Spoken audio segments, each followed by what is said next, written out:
What the hell was that?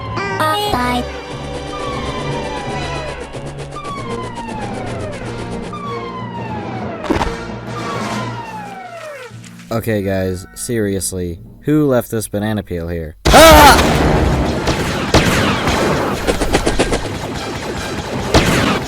Greg! Wrong team! I'm sorry, this is confusing. We don't even have jerseys. R2, wait up! You're my only hope.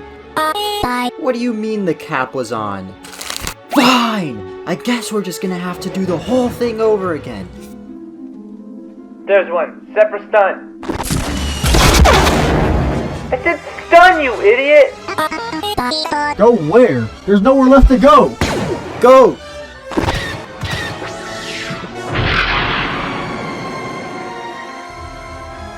I'm not getting any live readings on that pod.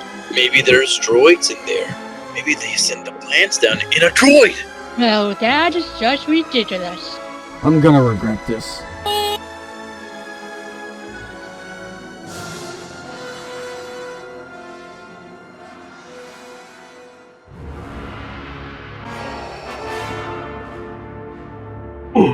Sorry I'm late.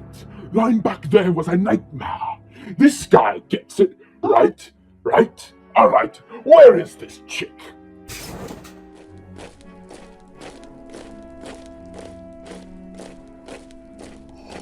Darth Spoon, only you could be so bold. Ah, princess. Care to tell me what you've done with those plants? Of course. They're under there. No. I'm not falling for that one, your highness.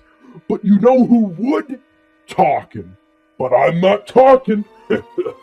Alright, take her away.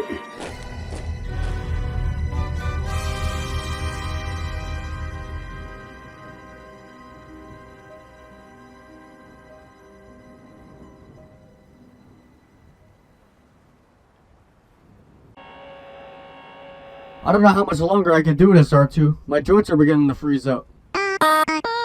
Beggar's Canyon? Are you insane? I'm not going that way.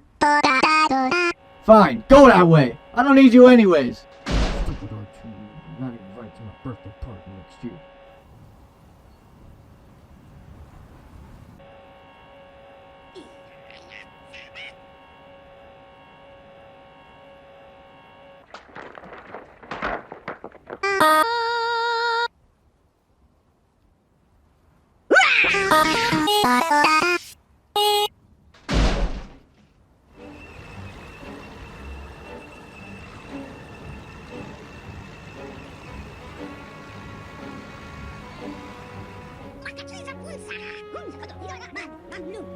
Yeah, I'll take the red one. You, Goldie, you speak Bachi? Well, of course, sir.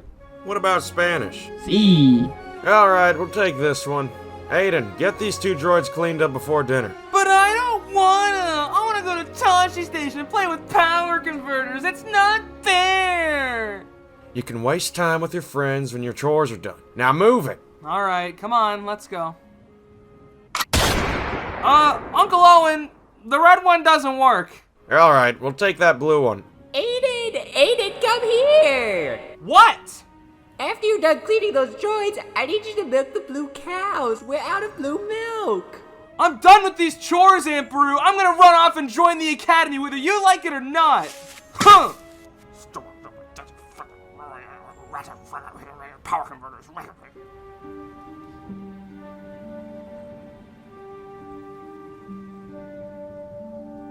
Someday, I'm gonna get off this rock, even if I have to kiss my sister and lose a hand to get there.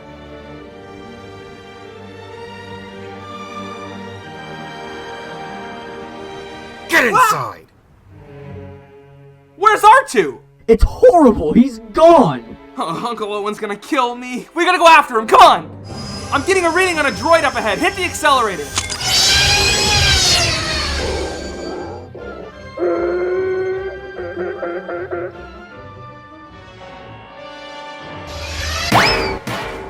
Whoa, sorry, man. You good? He said he's carrying a message for an old Bobi-Wan Kenobi, and that several creatures are approaching from the southeast. Oh, I'm so bad with directions. Which way is southeast again?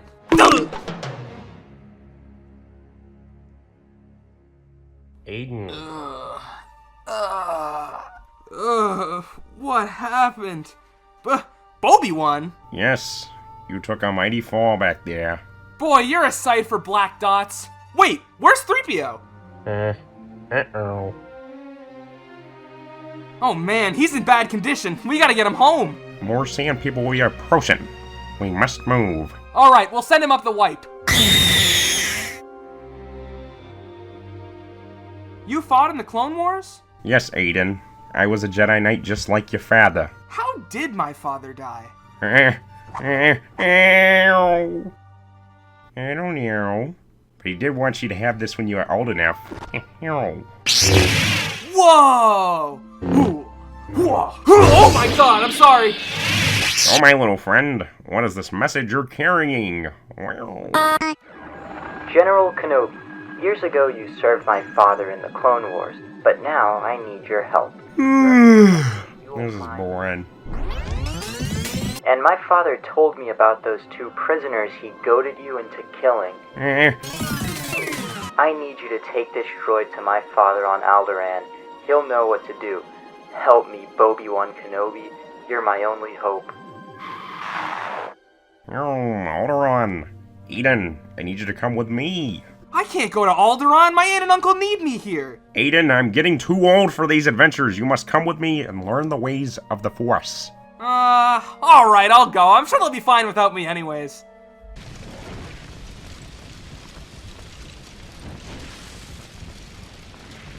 There's like so much milk in there. Mos Eisley Spaceport. A wretched hive of scum and villainy. We must be cautious. Remember, Aiden, we must be cautious. The Jedi were outlawed a long time ago. We must keep a low profile. Give me a milk, blue. He doesn't like you. I'm sorry. He doesn't like you either. I don't even know who that guy is. He doesn't like you either. I came in here with that guy. And I don't like you either. Alright, buddy, I don't even know you. Why don't you mind your own business? You know what? That's fair. We don't need to fight. My bad. What the hell happened to being careful? I had that! Oh. Whoops. The name's Wan Brolo, captain of the Millennium Falcon. It's the fastest ship in the galaxy, maybe ever. It's like a gorilla of ships. Alright, tone it down, man. We're looking for safe passage to the Alderaan system. Me, the boy, and the 2 droids. Alderaan, huh? On its own, that'll run you about 5 credits, but with delivery fees, insurance, gas, more delivery fees, that'll come to about 17,000. 17,000? That's ridiculous. We don't even need this guy. I can fly us there myself. Hey, any Jedi over there? Now! Alright, keep moving, boys. We'll give you the 17,000. Wonderful. Jack here will take you to the ship, Docking Bay 94. Alright, follow me. The ship's just made of sand. There's sand everywhere.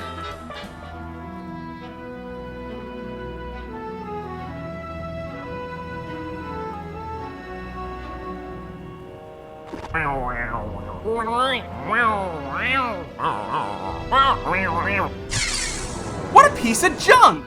Look, kid, she's got it where it counts. She can get you to Alderaan as soon as you get your whiny ass on board. Whatever. Hello, sir.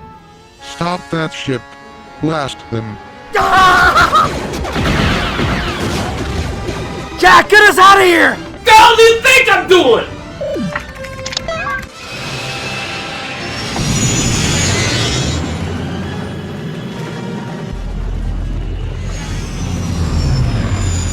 Stop. Star Destroyers, come on us.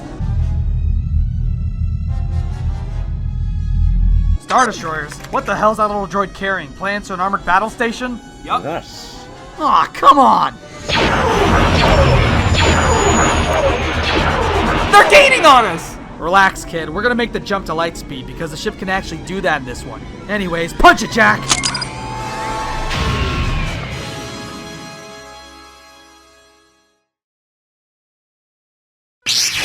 Help me, Obi-Wan Kenobi.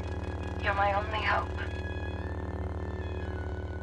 It is officially that winter season. You know, the time of year for hot chocolate, snowmen, big coats, lots and lots of traffic, and, well, Star Wars.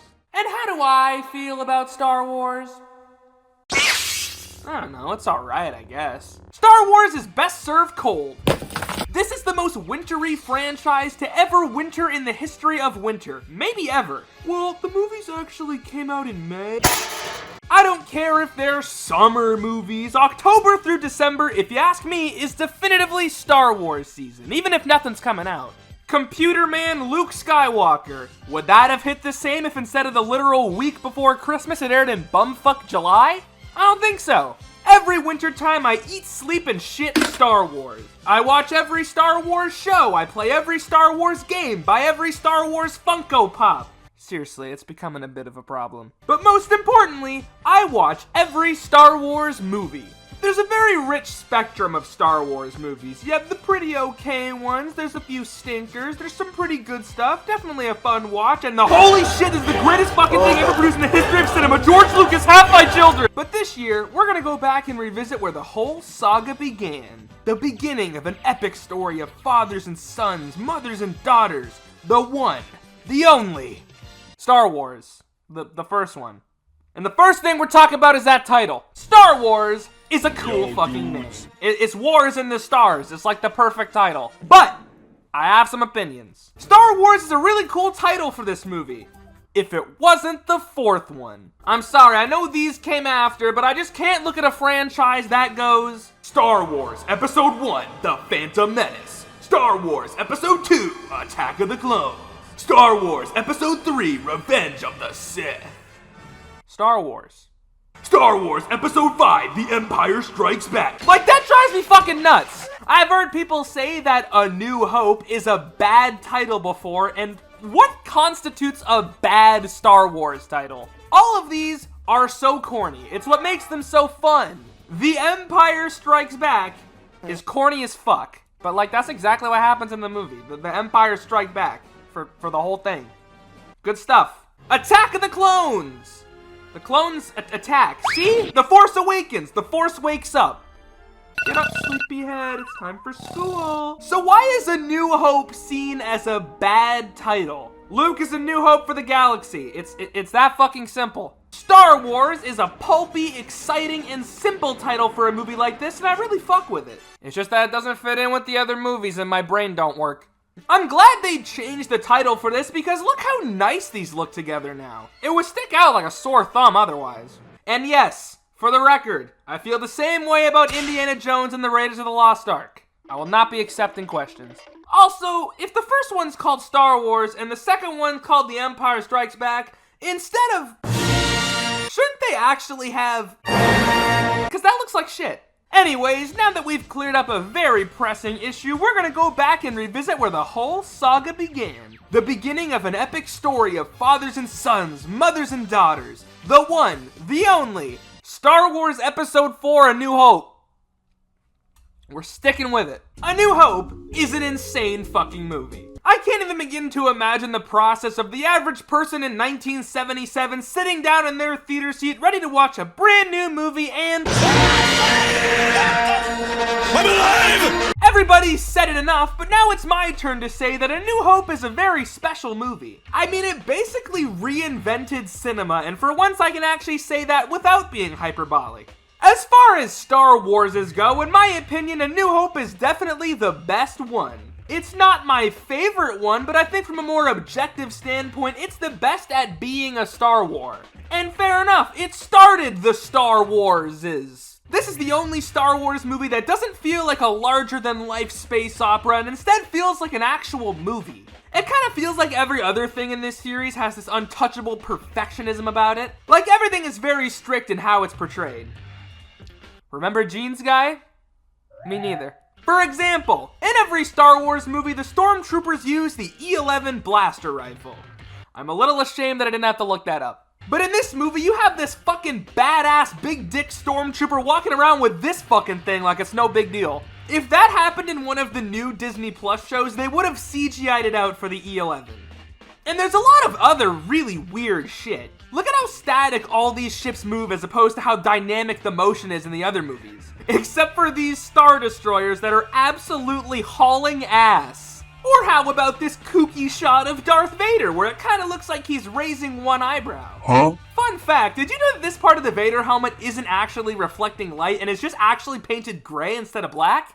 That's interesting. No, it's not. There's a lot of moments in this movie where you can see exactly how they did stuff, like this shot of Obi-Wan where you can see the cord powering his lightsaber running up his sleeve. And there's some other mistakes, like this cape in the background of Obi-Wan's hut that just kind of despawns, I guess. And I also love just how grimy and dirty this movie feels. It's honestly the only one of these movies that's actually like this. Like, the sets are kind of disgusting. Like, you look at the Mos Eisley Cantina and it looks like somebody fucking hotboxed it. Maybe it was this normal-looking spaceman. And look at the Millennium Falcon. It looks like shit. And granted, it looks like shit all the time, but in this one, it looks extra shit. This is the Falcon cockpit in Empire Strikes Back. Looks all nice and glowy and futuristic, and this is the Falcon cockpit in A New Hope. Looks like poo-poo. And don't take all this nitpicking as me shitting on the movie or anything. These kinds of things are honestly one of my favorite things about it. I think it's kind of cute that this movie's a little rough around the edges. It makes it a lot more fun to rewatch. You can definitely tell that this movie wasn't made with the untouchable status of being the biggest film franchise in the world, and instead it was just kind of a weird movie that was just fighting for its life trying to get made. Like, look at this really sleek and futuristic concept art of 3PO, where he's a spotless golden android that looks like he walked right out of the year 2079. And then in the actual movie, he looks like shit from a butt. It's really cool, honestly. It sets this movie apart from the other ones. It makes it feel a little more like Star Wars and not as much like Star Wars. The reason I think this is, on paper at least, the best Star Wars movie is because it has all the foundations that a good Star Wars needs. Yeah, it's got a good story, really good characters, great action, and amazing soundtrack. But most importantly, the filmmaking makes you want to bust a fat nut. What is Star Wars if not revolutionary filmmaking? These movies have some of the coolest shit ever done on film and are home to special effects that are some of the best of their time and are honestly holding up better than a lot of movies that were released even this year. Every ship in this movie is a really detailed miniature model. So many of the backgrounds are actually just hyper detailed matte paintings. The creature work is genuinely just insane. And even minute stuff like the lightsabers have so much work being put into them. Have you ever actually thought about how they do lightsaber effects? Most people would probably see the lightsaber and assume the blade is just kind of added in post or just keyframed on. I mean, that's what I thought for a while, to be honest. But you can go read about it. These things actually lit up for fucking real. I don't even really understand how they did it, but these things would have to be plugged in so the blade, which was covered in super reflective tape, would rotate around, which caused it to have a glowy look to it. That's fucking ridiculous! If you look at the original trailers for this movie, you can actually see what they looked like before the colors were added on in post. And it genuinely blows my mind. Like, nobody on this dumb fucking space movie needed to go that hard, but they still did. My favorite bit of trivia for this movie is honestly the fact that the scrolling text at the start of the movie is actually 100% practical. They just typed this all out and filmed it at a cool angle, and it looks fucking amazing. Speaking of amazing, let's talk about George Lucas. George Lucas might be the most insane man who's ever existed. And you can interpret that any way you want. Either way, you're probably still right. This man is a never-ending source of joy to me because I'm convinced that his brain just works at a higher frequency than everybody else. He's without a doubt one of the smartest filmmakers out there, and I don't even think he really knows that. He's a man with a huge vision and an incredible talent for creating stories and characters, blending genres, pioneering special effects, and creating timeless worlds that we can all be whisked away to and immersed in time and time again. This man is a genius.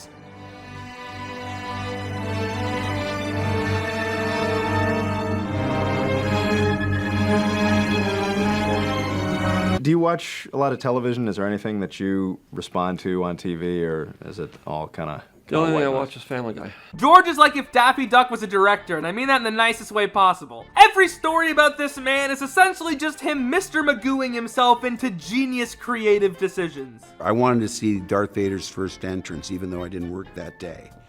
And I said, George, why aren't you cutting away to two characters saying, oh, that's the Dark Lord of the Sith, he's the most powerful evil? He goes, no, well, he's got a white background, he comes on in a black costume, we'll play some scary music, they'll get it. I thought, wow, what economical storytelling. Now, this story's played for laughs, which is fair because it's fucking funny. But I feel like it's also worth noting how genuinely good of a decision this actually was. What a lot of people don't seem to understand is that less is more, and visual storytelling is just as, if not more important than setting up context and adding unnecessary exposition. Instead of panning to two random characters info dumping, you get to make your own assumptions about Vader, which honestly ends up working in the movie's favor. Knights of Ren. Cool. Huh. It's funny how that works, isn't it? No one's scared of trudging! Now look, George Lucas ain't perfect. He's done his handful of odd shit, casting Carrie Fisher and then telling her to lose 10 pounds and then not let her wear a bra on set and instead taping her chesticles down, taping her maracas down, taping her bazoombas down, taping her coconuts down, taping her bongos down, taping her boobies down, was a pretty fucking weird thing to do. And up there with objectifying women are the special editions. They're almost as bad. I'm sorry, women.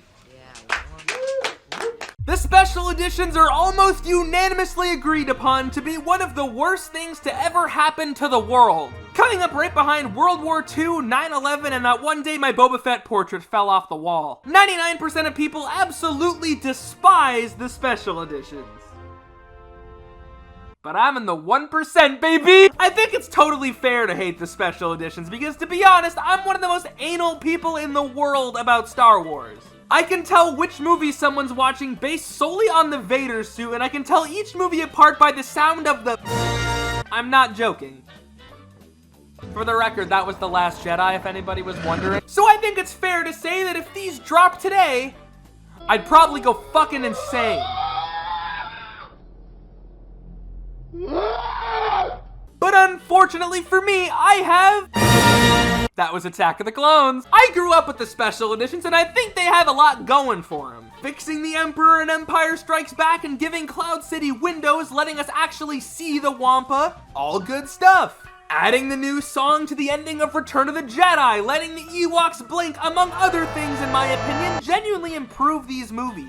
And in a lot of cases, it makes them my definitive way to watch them. But that's Empire and Jedi. I didn't mention A New Hope. Get the fuck out of the way! I can't see! A New Hope Special Edition is fucking Bantha Poodoo. This is the one that got changed the most, and in my opinion, it's the one that needed it the least. I praise The New Hope like crazy for its rough edges, so adding an extended sequence of CGI Mos Eisley with prequel CG doesn't really do it for me. The reason I like the special editions in the other movies are because a good majority of them are pretty minor changes. Like adding a shot of the Slave One chasing the Falcon in Empire was a pretty good change. It doesn't really detract anything, it's just kinda cool. And granted, a lot of these A New Hope changes are like that too. Adding hundreds of stormtroopers to ambush Han on the Death Star is fucking hilarious. The shot of the Falcon leaving Tatooine is really nice. The stormtrooper hitting his head on the door making a clunk noise is great. Those new sand crawler shots are gorgeous. And honestly, the Han and Greedo scene getting changed really doesn't bother me. Honestly, I think it's hilarious. I hope they keep changing it forever. But unfortunately, it doesn't stop there. There's a whole ass list of patch notes for this movie that I could sit here and mansplain to you. But the worst of all of them is the fact that they just straight up added new full scenes into the movie. Like, the runtime is significantly longer than the original theatrical version. That shouldn't be okay, I don't think. But hey, it's not all bad. The big scene is kind of nice. It's short and it's sweet and it adds some more stakes to the Battle of Yavin. And holy fuck, the Jabba the Hutt scene pisses me off so much. It's very rare that I watch the original trilogy and actually get mad. But oh my god, this has quite possibly got to be the most gratuitous fan service these Star Wars movies have to offer. Fucking Super Saiyan Darth Vader at the end of Rogue One isn't as in your face as this. For one thing, Jabba the Hutt looks like shit. Why is he in this movie? He doesn't need to be here. Don't put CGI Jabba in the original trilogy. It's insulting. Look how good he looks in Jedi. The fuck is this shit? Number 2, Boba Fett needs to fuck off. Boba Fett is not some important mustache-twirling villain. He was cool in The Empire Strikes Back, let's keep it that way. And the entire movie stops so he can look into the camera so the audience can clap. Number 3, this scene is too fucking long. By this point, the Empire is after our heroes. They need to move quickly. Why are we dicking around with the fucking fan service festival? We've got things to do. Number 4, Greedo just died. Why is he here? Twice? Number 5, Jabba the Hutt was a normal man in the original version of this scene, and it's very obvious. Jabba, you're a wonderful human being. Not obvious enough? How about when Han cyberpunks himself over Jabba's tail? It's a very odd decision. And number 6, the scene doesn't make any goddamn sense. In the original edit, this scene was cut because it's too redundant due to the fact that it repeats the same pieces of exposition as the Greedo scene. So it makes sense to cut it. But then you add it back and keep the Greedo scene, so you have 2 scenes of the same fucking conversation. What the fuck? Why?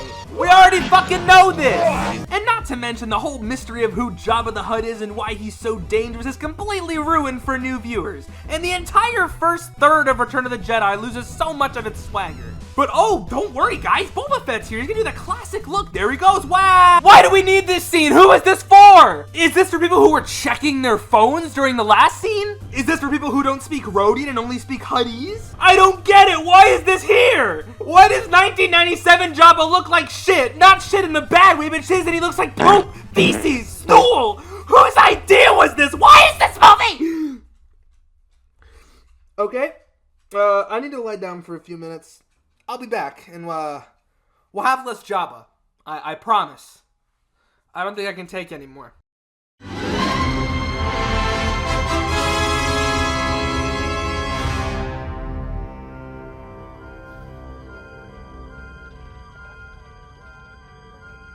Captain, are we in range? Yes, sir. Whenever you're ready.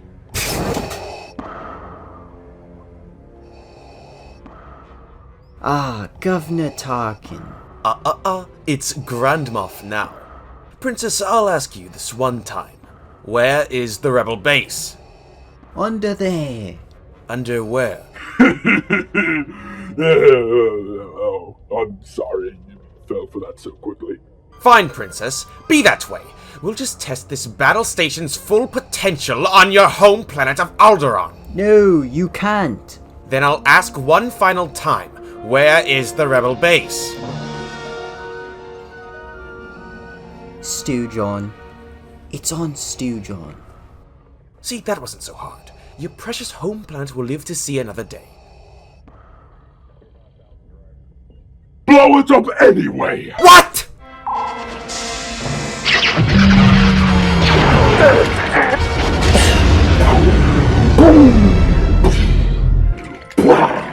Pow! Oh, I'm sorry. My condolences. I'm sure you had a nice life there. Alright, we're coming up on Alderaan now. Punch it, Jack. Whoa, what happened? Oh my god. Alderaan's been destroyed by the Empire. That's impossible. How can he tell? No, look, it says so right there.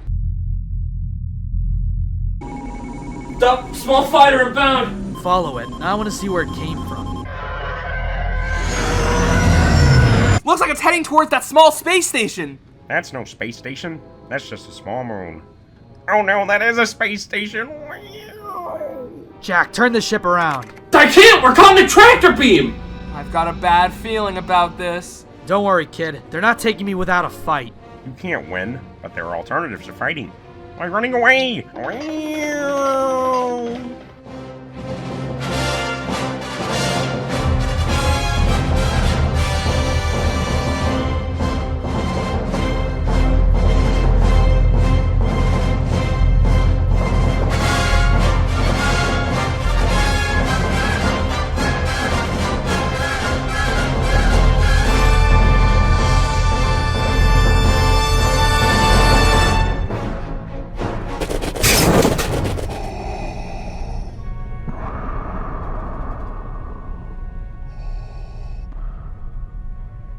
Lord Spoon, there's no one aboard. It's completely empty. That's odd. I said something. Presence I've not felt since... when was it? Tatooine? Aw, No, come on. couldn't have been that. I know. I want to say Felicia. But that's not sounding right. It definitely wasn't Ryloth. I would have remembered that one. It's a presence I've not felt since...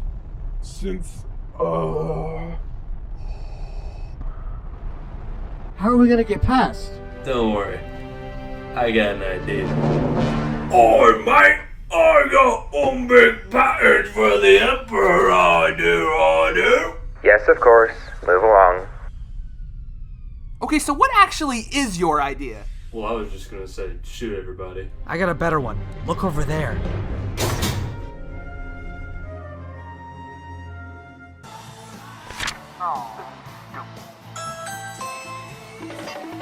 Who is it? The pizza? Ooh, finally! Oh, god damn it! Well, this is just great. I'm so glad you roped us into this mess. Well, then why don't you go back to your ship and just leave? Even if I could, kid, that tractor beam's not getting us anywhere. Leave that to me. I want to go with you. Yay! Aiden, the princess is here. I can feel it. You must rescue her. May the force be with you.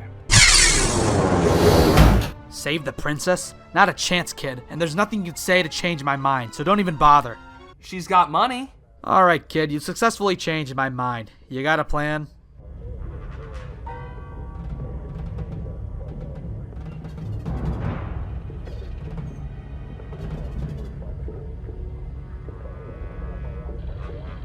See? I told you. Piece of cake. Going up? No, all the way down. Straight down. So far down. Like, so far down that, like, Mace Windu's down there. Just right to the bottom. Yep. Alright, I'll just wait for the next one.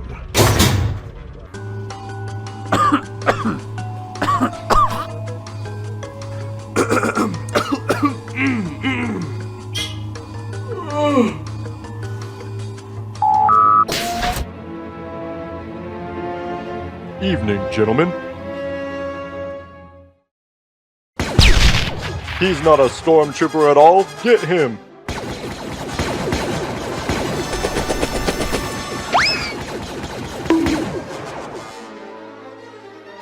Looks like this princess of yours is in cell block 2187. You go get her. I'll hold him here. What is going on in there? Nothing. Just had a small weapons malfunction. Situation normal. Fine here now. How are you? Who is this? What's your operating number? Oh, I'm sorry. I'm getting another call. Will you please hold? Oh, yes, of course. I understand. Hey, kid, we're gonna have company! 2186, 2187. Oh, no, 2087, I got it! Aren't you a little short for a stormtrooper? Aw, rats. I knew I wasn't fit for this. There's too many of them! Give me that! What the hell are you doing?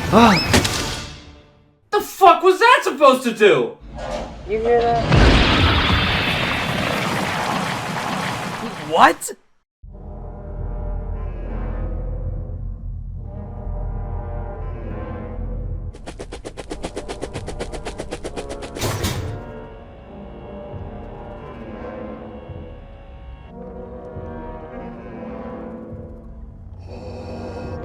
My lord, is everything alright? Yes! I'm waiting for Bobi-Wan! It's gonna be sick! Get out of here! There she is. But the ship's swarming with guards. How are we even supposed to get near it? 3PO, do you copy? Are you safe? Yes, sir. We're in the main hangar, looking at the ship now. Well, let's hope that old man got that tractor beam out of commission. Come on. So now they're trying to tell us that Tatooine is actually getting colder.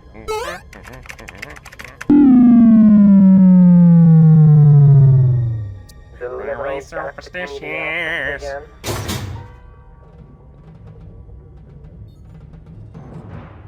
I sense a great disturbance in the Force. I've been waiting for you, Bobi-Wan. We meet again at last. I offer you a drink, but honestly, I'd rather kill you. You know, it's been a while since you've last been here. I finally got that promotion. That's right, I'm finally a master. Only a master of evil death. You want to take a break? Yep. Is the ship alright? Seems to be in one piece. That's if we can even get to it.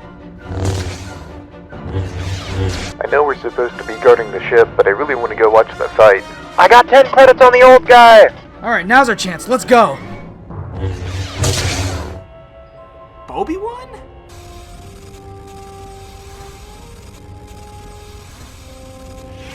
Lose, you lose, idiot! Oh no! I mean, no! It's them! Blast them! Come on, old man. I know you had a wallet in there somewhere. Let's hope that old fossil shut the tractor beam down. This is gonna be a real short trip. Alright, hit it! Yeah, no shit.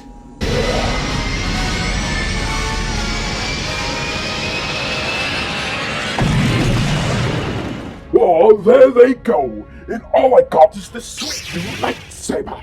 Fear not, Lord Spoon. We've placed a tracking beacon on their ship. We'll have the location of the rebel base in moments.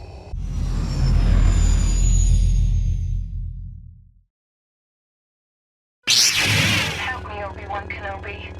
You're my only hope. Alright, I'm up. Let's get back to business, shall we? A New Hope, on paper, is unhinged as fuck. Not only is it just weird, but you also gotta realize this movie just kind of throws the viewer dead into the middle of the story. There's no previously established canon, no pretense, no context, no setup, nothing. They throw so much bonkers shit at you and you're just forced to just go along with it. Oh, there's robots in this? Alright, one of them doesn't speak English? Okay. Is this guy a man? Is he a robot? I don't know, what is he? No time for questions, we gotta keep moving! Clear your mind of questions. I love that this movie doesn't feel the need to explain this world to you. It throws you in and you get a sense that this is really a world that's lived in, just like ours. And that is only backed up by this movie's incredible cast of characters. Han and Leia. For the first time. Han and Leia are so great in this movie. I love that Leia at first is portrayed like the stereotypical damsel in distress, with her beautiful theme music, wearing an all-white gown, sending her little message being like, oh please come save me, I'm just a princess. And then when you actually meet her later on, she's kind of insane. She's probably my favorite character in this movie, and her being as cool as she is kind of a big deal. Because female characters in action movies were barely ever like this in the 70s. I love that all she does for the second half of the movie is just criticize everyone. And normally I don't really like the bratty character archetype, but it never really gets annoying to me because the movie shows you that she actually knows what she's doing and she's not just acting like a brat for no reason. A lot of people, including myself, like to make fun of the fact that she has a British accent for a solid chunk of the movie and then switches up halfway through because it's funny.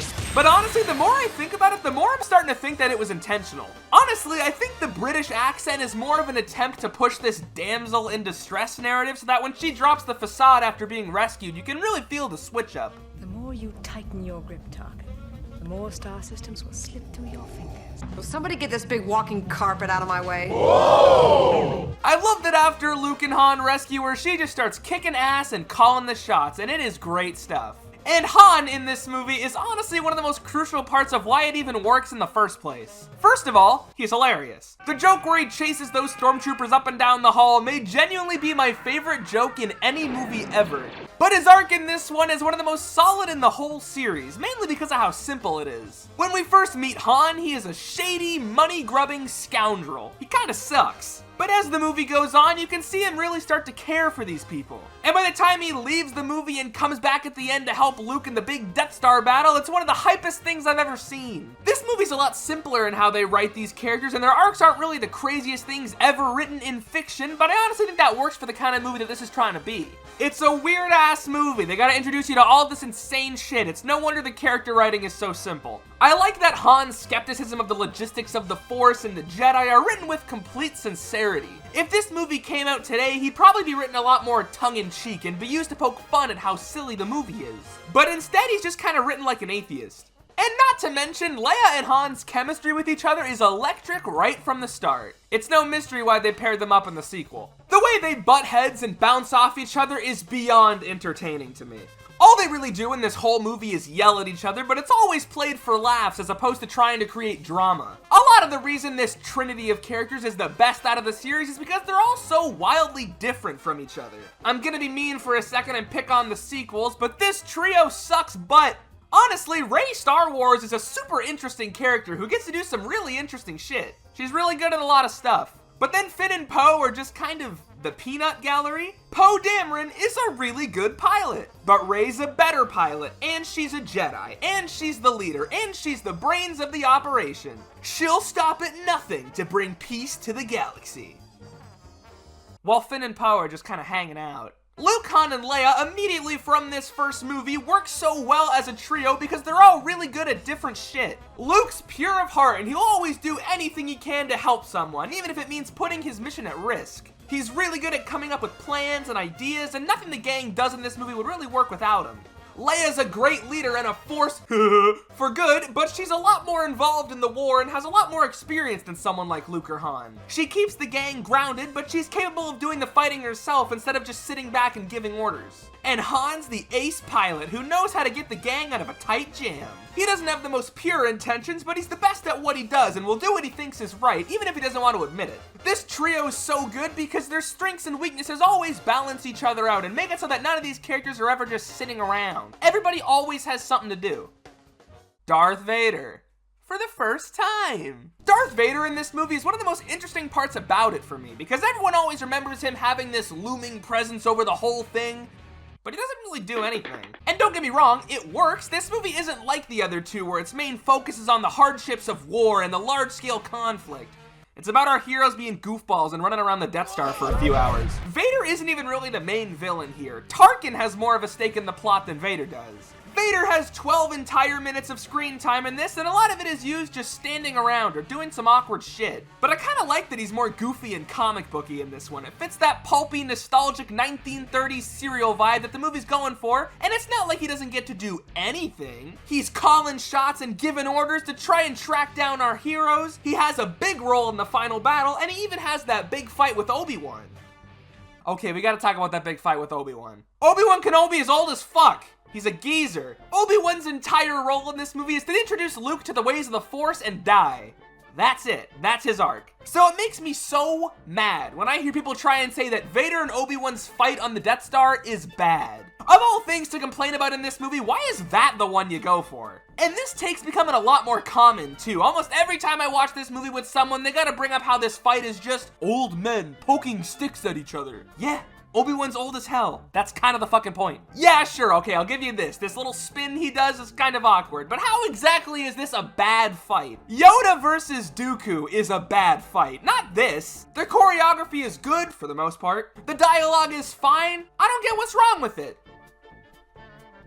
Aw, you fuckers. Scene 38 is a fan film that hit YouTube about 4 years ago now, and it's completely ruined all discourse around this scene. Now, do I think the fan film is bad by any means? No. In fact, I think it's actually super cool. The choreography is really good. I love the way Darth Vader moves, and if you actually go and look at the way it was made, it's super interesting. It's a really fun reimagining of this scene.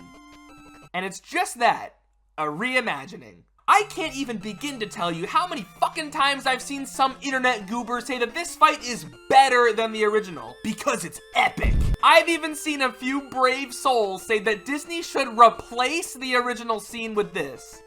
Hello, Reddit. I mean, I can't say I'm surprised that Star Wars fans of all people would be like, this is better because Darth Vader's on fire and there's explosions and Obi-Wan gets thrown into a wall and Darth Vader uses the Force and I clap. It reminds me of this art of Obi-Wan lifting hundreds of blasters to shoot at all the stormtroopers. This is fucking ridiculous. You guys like this? I like the original fight because it fits the movie and keeps the pace consistent. I think a lot of people who hate this fight are just mad that it doesn't give them closure from Anakin and Obi-Wan's fight in Revenge of the Sith. I can't even believe that it needs to be said, but this movie from 1977 having a battle that isn't in line with the prequel movies is not a flaw with the movie. That's just not how film criticism works. I'm sorry. Luke Skywalker. For the first time. I love Luke Skywalker so fucking much, man. Luke Skywalker is my favorite Star Wars character, honestly by a lot. There's so much to love about him. He's cool, he's funny, he's a fucking badass, and essentially the perfect Jedi, and the embodiment of what that religion was meant for. But not in this movie. Vanilla Luke is a whiny brat, and I love it. Everybody's gotta start somewhere, and Luke starts out impatient and kind of useless, honestly. He doesn't really know anything, and instead would prefer to play with his toys. I like that he doesn't even get introduced until 17 minutes into the movie. It's kind of a baller move to introduce your protagonist that late, but it works and I respect it. There are a lot of deleted scenes of Luke just kind of jacking off in the desert with his friends, and they are some of the most awkward scenes I think I've ever seen.